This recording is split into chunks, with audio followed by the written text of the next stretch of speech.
तो दोस्तों आज मैं एक्सप्लेन करने वाला हूँ रिसेंटली ही रिलीज करी गई एक बहुत ही अच्छी इंडोनेशियन हॉरर फिल्म को, जिसका नाम है कॉल ऑफ द डेड या फिर a call from the grave, जिसका इंडोनेशियन नाम है पेंगिलान दारी कुबूर। इस मूवी के अंदर एक ब्लड लाइन कर्स की बात करी गई है और अंत में जो गाँव के अंदर होता है वो तो काफी खौफनाक है, आपको देखकर काफी मजा आएगा। और रिसेंटली मैंने काफी इंटरेस्टिंग फिल्म्स को एक्सप्लेन किया है जिसका नाम है सुकमा और कुंचन। अगर आपने मिस कर दी है जाकर देख लीजिए, उनका लिंक आपको नीचे कमेंट सेक्शन में टॉप पर मिल जाएगा। तो चलिए अब बिना किसी देरी के चलते हैं सीधा वीडियो की तरफ। तो कहानी की शुरुआत आलिया नाम की लड़की से होती है जो कि आधी रात में फ्रिज से पानी पीने आई थी। तभी उसे कुछ अजीब सी आवाज सुनाई देती है कि जैसे उसके घर के बाहर कोई खुदाई कर रहा हो। वो धीरे धीरे बाहर की तरफ जाने लगती है और तभी वो एक श्राउडेड गोस्ट यानी कि पुचौंक की एक झलक देखती है, यानी कि सफेद कपड़े में लिपटी हुई लाश। अब इससे वो काफी घबरा गई थी और गेट के पास भागने लगती है। खैर अब घर का दरवाजा खुला हुआ होता है और उसको एक बच्ची की आवाज सुनाई दे रही थी। वो बच्ची अपनी माँ को आवाज लगा रही होती है, मम्मा मैं यहाँ पर हूँ मम्मा, और बार बार वो आवाज लगाती रहती है। अब आवाज को सुनते सुनते आलिया घर के बाहर गई थी। उसे घर के बाहर उसको एक ग्रेव दिखती है और वो उसको देखकर चौंक जाती है। अब घबराते हुए वो उसके अंदर उतरती है और वहाँ पर उसको एक ताबूत दिखाई देता है, यानी कि कैस्केट, जिसके अंदर से कोई बाहर आना चाह रहा था। खैर अब आलिया घबराते हुए उस ताबूत को छू देती है और अंदर से एक हाथ आलिया को खींच लेता है और वो चिल्लाते हुए जाग उठती है। असल में आलिया कार में थी अपने हस्बैंड राका और उनकी 10 साल की बेटी जैस्मिन के साथ में। राका उसको शांत करते हुए पूछता है कि क्या हुआ, तो आलिया बताती है कि उसने एक बहुत ही गंदा सपना देखा था। अब राका आलिया को समझाता है कि उसने काम की कुछ ज्यादा ही टेंशन ले ली थी और वो थक गई होगी, जिसके चलते वो आराम करे। फिर आलिया अपने बैग में से अपना फोन निकालती है और अपने बॉस से कुछ दिनों की छुट्टी मांग लेती है। आलिया का बॉस ये कहता है कि तुमको तो क्लाइंट को मॉडल हाउस दिखाने ले जाना था। तब आलिया अपने बॉस से ये कहती है कि उसने सारी अरेंजमेंट्स कर दी है, यानी क्लाइंट्स के साथ त्यास चला जाएगा, यानी कि उसका जूनियर। और बॉस आलिया की बात मान लेता है और उसको छुट्टी दे देता है। खैर अब हम देखते हैं कि इन दोनों की बेटी जैस्मिन जो थी वो नींद से जाग उठी थी और वो कार में बैठे बैठे काफी थक गई थी। वो पूछने लगती है कि हम ग्रैनी के यहाँ पर यानी कि नानी के यहाँ पर कब पहुंचेंगे। और तब जाकर हमको पता लगता है कि असल में ये लोग जो हैं वो आलिया की माँ के गांव जा रहे होते हैं, जिनका नाम है देवी। अब राका अपनी बेटी जैस्मिन से ये कहता है कि वो अभी सो जाए और उसके उठने से पहले वो लोग नानी के घर पहुंच जाएंगे। और तब जैस्मिन ये कहने लगती है कि मैं नानी को मिस बुनबुन से मिलाने के लिए बहुत ही ज्यादा एक्साइटेड हूँ। असल में यहाँ पर जो बुनबुन थी वो जैस्मिन की डॉल होती है। खैर अब शाम हो गई थी और ये लोग गाँव पहुंच जाते हैं और इस गाँव का नाम होता है पांगुपा जीवा। खैर इसके बाद ये लोग आलिया की माँ के घर पहुंच जाते हैं और देखते हैं कि वहां पर काफी अंधेरा हो गया था। वो लोग गेट पर जाते हैं और आलिया अपनी माँ को ग्रीट करते हुए आवाज लगाने लगती है। जैस्मिन भी ग्रैनी ग्रैनी बोलकर आवाज लगा रही थी। अब जब कोई भी दरवाजे को खोलने नहीं आता तो ये लोग दरवाजा खोलकर अंदर जाते हैं। अब जैस्मिन जो थी वो यहाँ पर अंधेरा होने की वजह से काफी डर रही थी, तो आलिया जैस्मिन को अपने पापा के साथ ही रहने के लिए कहती है और खुद आगे चलकर अपनी माँ देवी को ढूंढने लगती है। अब ये लोग डर के मारे लिविंग रूम की ओर जा रहे होते हैं, जहाँ पर देवी एक स्विंग चेयर में बैठी हुई थी और वहाँ पर अंधेरा काफी था। अब अचानक से आलिया लाइट्स ऑन करती है, जिसकी वजह से उसकी माँ काफी डर गई थी और वो पलट कर देखती है तो वहाँ पर आलिया होती है। अब दोनों ही एक दूसरे से माफी मांगते हैं। देवी कहती है कि सॉरी मैं सो गई थी। वो जैस्मिन से भी मिलती है और फिर सभी लोग एक दूसरे को ग्रीट करते हैं। अब सारे के सारे लोग डाइनिंग टेबल पर बैठे हुए थे। देवी आलिया से उसके काम के बारे में बात करती है। आलिया बताती है कि उसका काम काफी अच्छा चल रहा है और वो काफी खुश भी है। और राका भी अपने काम के बारे में बताता है कि वो एक कॉन्ट्रैक्टर है और जब काम होता है वो तभी बाहर जाता है, बाकी समय वो घर पर ही रहकर घर के कामों में आलिया की हेल्प कर देता है। खैर फिर देवी ये कहने लगती है कि तुम सब काफी थक गए होगे तो तुम सब आराम करो। और आलिया को वो ये बताती है कि उसने उसका रूम हमेशा से साफ रखा है, तो यहाँ पर जाकर वो दोनों पति पत्नी सो सकते थे और जैस्मिन उसके साथ सो जाएगी। खैर अब राका उनके रूम के अंदर आलिया की बचपन की फोटोज दीवारों पर लगी हुई देखता है और काफी खुश हो जाता है। तब आलिया राका से पूछती है कि हम अगले साल माँ को अपने साथ शहर ले जा सकते हैं, जिस पर राका खुशी खुशी हाँ कर देता है कि उसको कोई परेशानी नहीं है। अब आधी रात की तरफ सीन आता है जहाँ पर सभी सो रहे थे कि तभी देवी की नींद खुलती है। वो देखती है कि जैस्मिन उसके पास नहीं थी। देवी जैस्मिन को ढूंढने लगती है और जैस्मिन असल में पास वाले रूम में थी। देवी आकर देखती है कि जैस्मिन अपनी डॉल मिस बुनबुन के साथ में बातें कर रही थी, जो कि काफी वियर्ड सी बात होती है। फिर सुबह का सीन दिखाया जाता है और देवी हमें थोड़ी सी टेंशन में किचन में नजर आती है। अब आलिया वहाँ पर आकर अपनी माँ देवी को मॉर्निंग विश करती है और देवी ये कहती है कि मैं जैस्मिन के लिए खाना बना रही हूँ और क्या वो उसको कुछ सामान लाकर दे सकती है। तो आलिया कहती है कि बिल्कुल। खैर अब राका भी जाग गया था और वो आलिया से जैस्मिन के बारे में पूछता है, तो आलिया बताती है कि जैस्मिन अभी तक सो रही है और वो मार्केट से मॉम के लिए ग्रोसरी लेने जा रही है, तो राका भी उसके साथ चल देता है। खैर अब रास्ते में आलिया को एक व्यक्ति दिखता है जिसका नाम बसरी होता है और वो असल में ग्रेव यार्ड की की साफ सफाई कर रहा होता है और बसरी ही यहाँ पर सारे फ्यूनरल्स किया करता था। अब आलिया कार रोककर उससे मिलती है, थोड़ी बहुत बात करती है और फिर मार्केट चली जाती है और हम देख पाते हैं कि बसरी थोड़ा सा टेंशन में नजर आ रहा था। खैर अब घर का सीन दिखाया जाता है जहाँ पर देवी डाइनिंग टेबल पर सारा सामान रख रही होती है और वो जैस्मिन को किसी और के साथ खेलते हुए बात करते सुनती है। देवी जैस्मिन के पास जाकर देखती है कि वो असल में फिर से मिस बुनमुन के साथ खेल रही थी और देवी उसको वहाँ से बाहर ले जाती है। अब अगला सीन मार्केट का आता है जहाँ पर आलिया की बचपन की फ्रेंड मवार की शॉप को दिखाया जाता है और तभी वहाँ पर एक प्रेग्नेंट लेडी शॉपिंग करने आई होती है जो कि 9 महीने प्रेग्नेंट थी। खैर अब आलिया वहाँ पर पहुंचकर मवार से मिलकर काफी खुश थी। खैर इसके बाद में हम देखते हैं कि मवार जो होती है वो राका को भी ग्रीट करती है। अब यहाँ पर मवार आलिया और राका को अपनी बेटी नानी से मिलवाती है और फिर वो लोग ग्रोसरीज खरीदते हैं और बहुत बातें करते हैं। फिर घर आकर सभी खाना खाने लगते हैं, जिसके बाद में आलिया और देवी अकेले बैठकर बातें कर रहे थे। आलिया देवी को उनके साथ जकार्ता उनके शहर चलने के लिए कहती है क्योंकि उसको देवी की काफी चिंता हो रही थी। जवाब में वो ये कहती है कि अगर मुझे कुछ भी हो जाए तो मैं यही चाहती हूँ कि मुझे इसी गाँव में दफन करा जाए। आलिया पूछती है कि आप ऐसी स्ट्रेंज रिक्वेस्ट क्यों कर रही हो। तब उसकी माँ उसको ये कहती है कि प्लीज ये मेरी आखिरी इच्छा है और आलिया कहती है कि ठीक है, इस बात पर हम बाद में डिस्कशन करेंगे और फिर वहां से चली जाती है। खैर अब आलिया जो होती है वो अपने रूम में अपनी बेटी जैस्मिन को ले जाकर अपने बचपन की फोटो की एल्बम दिखाती है। अब राका बेड पर लेटा हुआ था कि उसकी बेटी जैस्मिन उससे बात कर रही होती है कि वो और मॉम कल जंगल में घूमने जाएंगे, वहां पर एक तालाब भी है। अब राका उसे अपने पास सुला लेता है और जैस्मिन मिस बुनबुन को भी अपने साथ लेकर सो जाती है। अगली सुबह जैस्मिन जल्दी तैयार हो गई थी क्योंकि वो जंगल में घूमने जाने के लिए बहुत ही एक्साइटेड थी। अब राका को हक करके आलिया के साथ में जैस्मिन निकल जाती है। अब राका खाना बना रहा होता है और देवी आकर उसको अप्रिशिएट करती है। राका तभी देवी को उनके साथ शिफ्ट हो जाने के लिए कहता है और देवी ये बोलती है कि तुम पर मैं बर्डन बनना नहीं चाहती हूँ। राका देवी को समझाता है कि वो कभी उन पर बर्डन नहीं बनेगी, वो लोग खुश होंगे वो उनके साथ रहेंगी तो।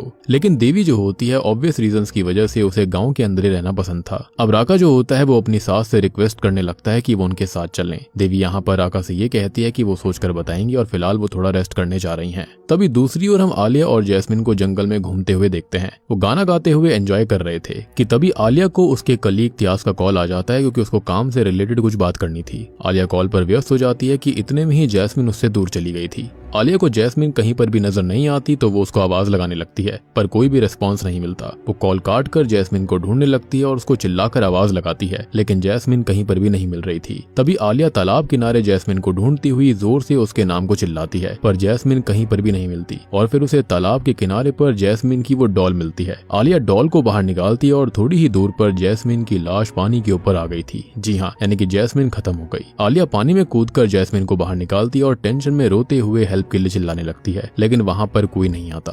अब जब ये बात घर में देवी को और राको को पता चलती है तो वो घर में दुखी बैठे हुए थे। आलिया जैस्मिन के पास ही बैठी हुई थी और बसरी फ्यूनरल की तैयारी कर रहा होता है। देवी बोलती है कि हमें जल्दी ही फ्यूनरल कर देना चाहिए। राका कार में जाकर बहुत रोता है, वो पूरी तरह से टूट गया था। मीनवाइल फ्यूनरल के लिए सभी रेडी हो जाते हैं। आलिया भी जैस्मिन के पास बैठकर फूट फूट कर रो रही थी और इस चीज के लिए खुद को ही कसूरवार ठहरा रही थी। सब बिल्कुल टूटे हुए थे। बसरी वहां पर बैठकर फ्यूनरल के प्रोसेस पूरी कर रहा होता है कि तभी उसे एक पल के लिए दिखाई देता है कि जैस्मिन उसकी तरफ देखकर स्माइल कर रही हो। खैर ये देखकर वो काफी डर जाता है और प्रोसेस को पूरा कर देता है। फिर उसी गांव में जैस्मिन को दफन कर दिया जाता है और सुबह तक राका और आलिया जैस्मिन की ग्रेव के पास बैठे रहते हैं। राका कहता है कि हम इस गाँव से आज ही चले जाएंगे और दोनों उठकर चले जाते हैं। राका और आलिया जकार्ता जाने के लिए निकल रहे होते हैं और रास्ते में उन्हें बसरी भी मिलता है और शांति के लिए वो प्रे करता है।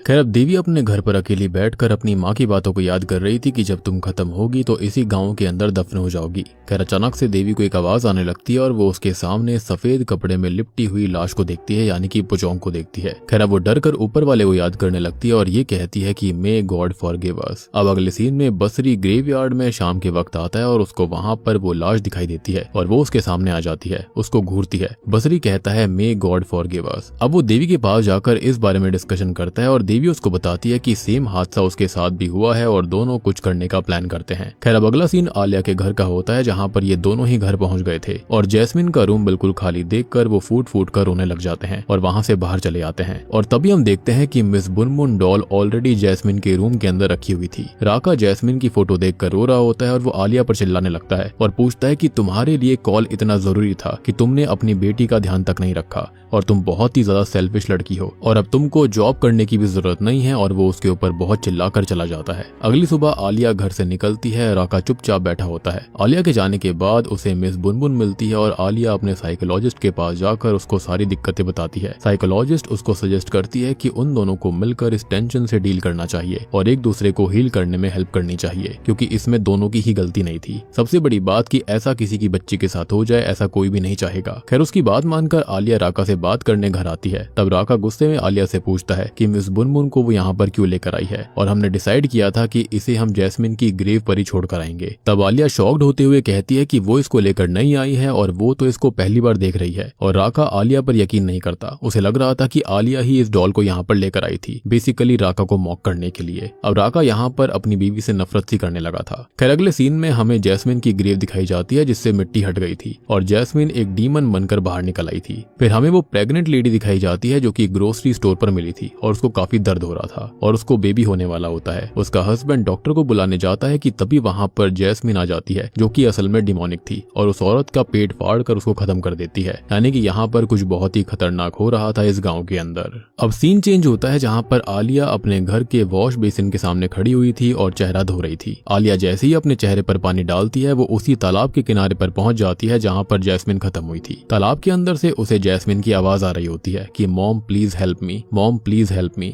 आलिया उसकी हेल्प करने आगे बढ़ती है कि तभी वो डीमन उसको तालाब में खींच लेता है और आलिया की अचानक नींद खुल जाती है और उसको पता चलता है कि ये तो उसका एक बुरा नाइटमेयर था। और आपको याद हुआ कि स्टार्टिंग में भी आलिया को इसी तरह का सपना आया था और जिस लड़की की आवाज उसको आ रही थी कि मॉमी हेल्प मी, तो वो असल में जैस्मिन के ही खत्म होने का प्रेमोनिशन था। अब जैसा कि यहाँ पर आलिया को ऐसा लगता है कि ये उसका सपना था, लेकिन शॉकिंग बात ये थी कि आलिया के कपड़े पूरे गीले हो गए थे। और अब आलिया राका को ये कहने लगती है कि जैस्मिन की स्पिरिट उसको बुला रही है, शायद से उसको किसी ने पकड़ा हुआ है और वो पीस में बिल्कुल नहीं है। और अब उन दोनों को ही जैस्मिन को बचाने के लिए फिर से पांगू पा जीवा गाँव जाना होगा ताकि वो उसकी हेल्प कर सकें। अब दोनों अगली ही सुबह गांव के लिए निकल पड़ते हैं और गांव में एंटर होते ही रास्ते में उनको एक फ्यूनरल निकलता हुआ दिखाई देता है जो कि असल में उसी प्रेग्नेंट लेडी का था। उस फ्यूनरल में उन्हें बसरी मिलता है। वो लोग जल्दी से भागकर जैस्मिन की ग्रेव पर जाते हैं और देखते हैं कि ग्रेव खुदी हुई थी और जैस्मिन वहां पर थी ही नहीं। अब आलिया अपनी माँ के घर पर इस बारे में पता लगाने जाते हैं और देवी उन्हें रोकते हुए एक कर्स के बारे में बताती है। और दोस्तों, अब यहाँ पर खुलते हैं इस मूवी के असली पत्ते।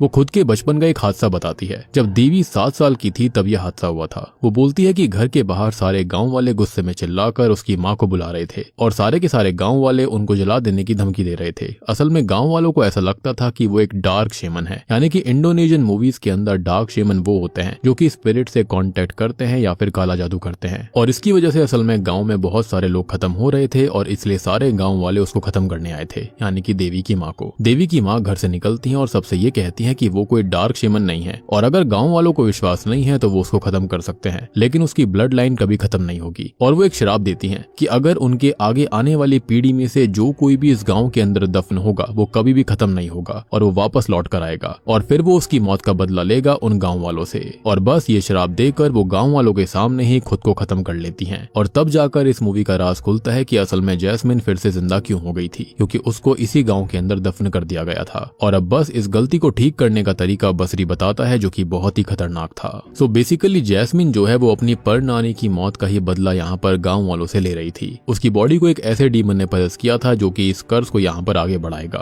बसरी बताता है कि जैस्मिन जो अब डीमन बन चुकी है उसको ढूंढकर उसे गांव के बाहर दफन करना होगा, तभी सारे गांव वाले उस श्राप से बच पाएंगे। यानी कि उसकी बॉडी इस गांव के अंदर दफन नहीं हो सकती बल्कि बाहर दफन करी जाएगी, तभी इस गांव को बचाया जा सकता है, अदरवाइज यहाँ पर कोई भी नहीं बचेगा। और ये श्राप था जैस्मिन की परनानी का, यानी कि देवी की माँ का। खैर, अब ये लोग जैस्मिन को ढूंढने निकल जाते हैं, लेकिन आलिया को घर पर ही रुकने के लिए कहा जाता है।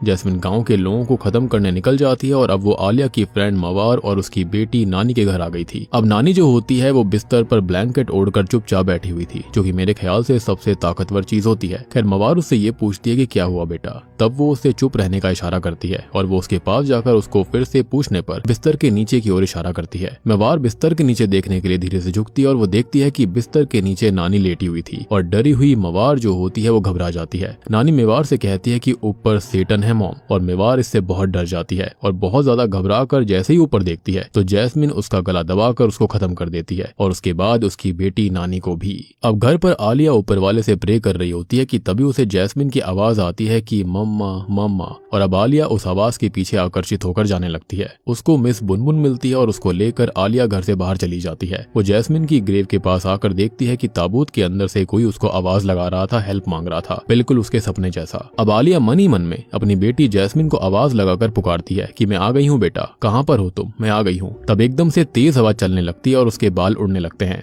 आलिया आंखें खोलती है और पीछे देखती है तो उसकी बेटी जैस्मिन खड़ी हुई थी और वो उसको देखकर खुश हो जाती है। खैर अब आलिया उसके पास जाने के लिए उठती है कि इतने में ही पीछे के ताबूत में से डीमन जैस्मिन निकल आती है और उसका गला दबाने लगती है। आलिया कहती है कि जैस्मिन बेटा मैं तुम्हारी माँ हूँ, पर अब वो जैस्मिन नहीं बल्कि डिमोनिक हो गई थी और वो अपनी माँ को ही खत्म करने वाली होती है। और अब जैसे जैसे डिमोनिक जैस्मिन अपनी माँ आलिया को खत्म कर रही होती है तो उसके हाथ से मिस बुनबुन डॉल गिर पड़ती है। जैस्मिन उसको देखकर रुक जाती है और मिस बुनबुन को देखने लगती है कि तभी वहाँ पर राका आ गया था। वो आलिया के पास दौड़कर आने लगता है पर जैस्मिन उसको और आलिया दोनों को गले से पकड़कर हवा में लटका देती है। यानी कि यहाँ पर आप नोटिस कर रहे होंगे कि जो यहाँ जैस्मिन थी वो अपनी डॉल से किस तरह से कनेक्टेड थी, कि उसको आज तक भी याद था कि हाँ वो उसकी डॉल है।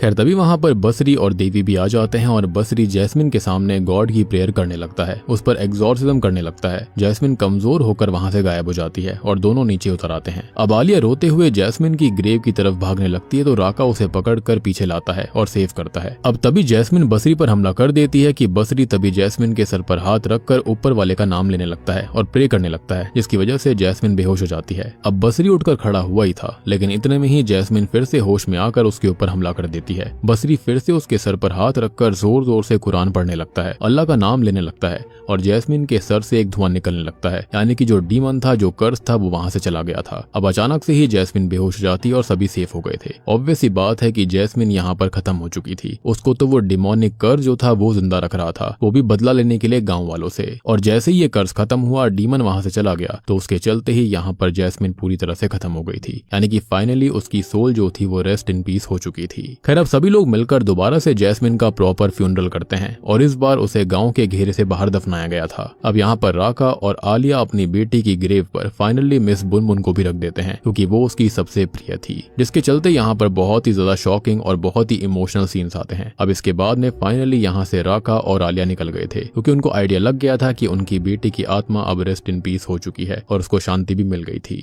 और बूम, इसी के साथ में ये मूवी यहीं पर खत्म हो जाती है। तो दोस्तों ये थी कॉल ऑफ द डेड या फिर a call from the grave film की कहानी। उम्मीद करता हूँ कि आपको मूवी का कॉन्सेप्ट और मूवी अच्छी लगी होगी। अब इस मूवी के अंदर जो कॉन्सेप्ट था, जो कर्स था, वो आपको समझ में आ गया होगा कि आखिरकार यहाँ पर हुआ क्या। लेकिन यहाँ पर जैस्मिन के साथ ही ऐसा क्यों हुआ? तो देखो, जो कर्स था ना, उसके चलते यहाँ पर कोई ना कोई डीमन होगा जो कि यहाँ पर पक्का जैस्मिन को ल्योर करके उस लेक के पास लेकर आया होगा और उसको खत्म करवा दिया होगा। अब इन लोगों ने अनजाने में वहां पर उसको दफन कर दिया। एंड ऑब्वियस सी बात है कि यहाँ पर देवी भी उस वक्त काफी छोटी थी जब उसकी माँ खत्म हुई थी, तो उसको इस कर्स के बारे में याद तो होगा लेकिन झलकियां याद थी और ये बात भी पता नहीं थी कि ये वाकई में काम भी करेगा या फिर नहीं करेगा। लेकिन ये कर्स रियल था और यहाँ पर जैस्मिन के रूप में ही वो वापस लौट कर आया था। अब देखो, अंत में सब कुछ ठीक तो हो गया था लेकिन बहुत सारी चीजें ऐसी थी जिसके घाव हमेशा इन लोगों की जिंदगी पर रहेंगे और खासकर 4 लोगों के लिए मुझे काफी बुरा लग रहा था। सबसे पहले तो जैस्मिन के खुद के लिए, फिर यहाँ पर आती है मेवार और उसकी बेटी नानी, और वहां पर वो प्रेग्नेंट लेडी जो कि खत्म हुई थी। ये 4 लोग तो बिना मतलब ही निपट गए और मुझे ऐसा लगता है कि ये डेस्टिनी थी जैस्मिन की, क्योंकि आपको याद होगा कि कर्स के हिसाब से यही होना था। उनकी आने वाली ब्लड लाइन का जो भी यहाँ पर दफन होगा वो वापस से लौट कर आएगा डिमोनिक रूप में और बदला लेगा।